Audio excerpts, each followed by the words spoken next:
जय हिंद। आज का हमारा टॉपिक है संसद, संरचना एवं कार्य प्रणाली। ये सभी प्रश्न यूपीपीसीएस द्वारा पूछे जा चुके हैं।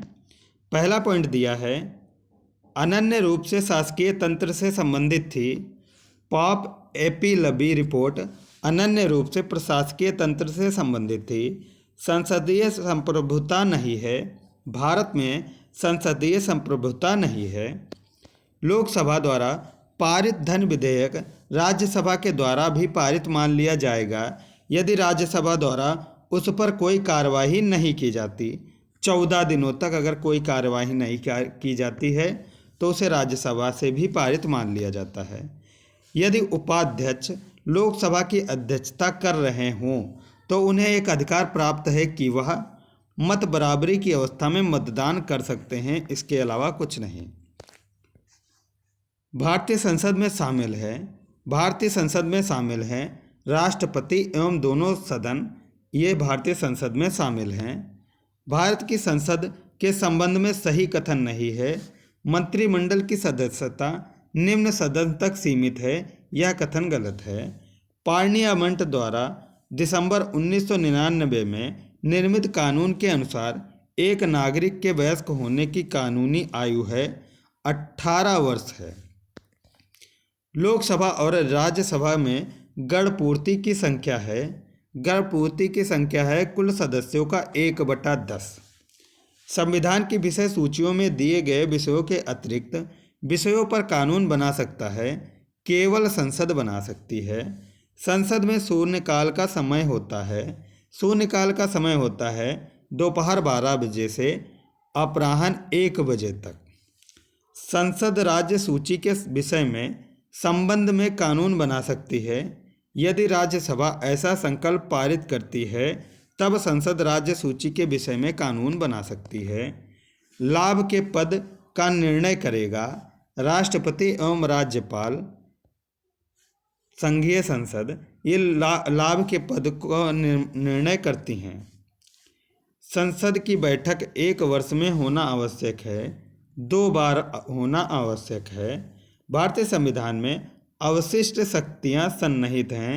संसद में अवशिष्ट शक्तियां सन्निहित हैं। कोई विधेयक जिसमें केवल व्यय अंतर्वलित है और अनुच्छेद 110 में विनिर्दिष्ट कोई विषय उसमें सम्मिलित नहीं है, उसे संसद के किसी भी सदन में प्रारंभ किया जा सकता है। जब कोई विधेयक संसद के दोनों सदनों द्वारा पारित कर दिया गया है तो उस विधेयक पर अनुमति रोकने का अधिकार प्राप्त है केवल राष्ट्रपति को प्राप्त है। धन विधेयक प्रस्तुत होता है। धन विधेयक लोकसभा में पेश किया जाता है।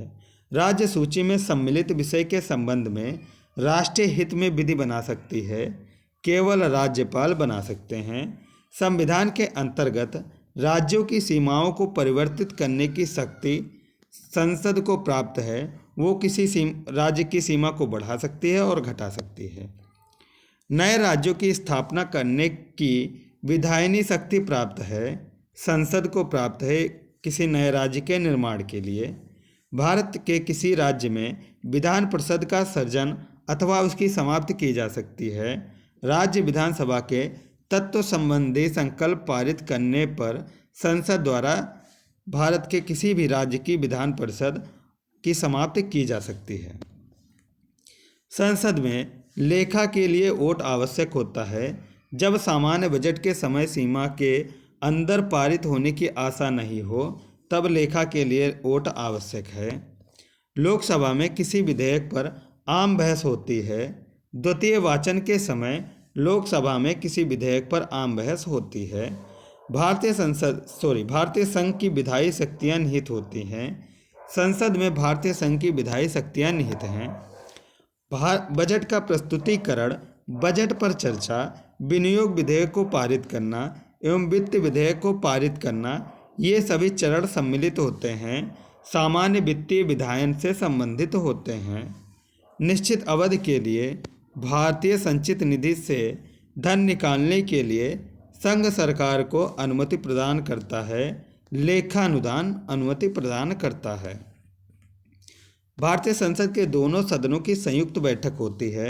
संयुक्त बैठक होती है जब साधारण विधेयक के संबंध में हो।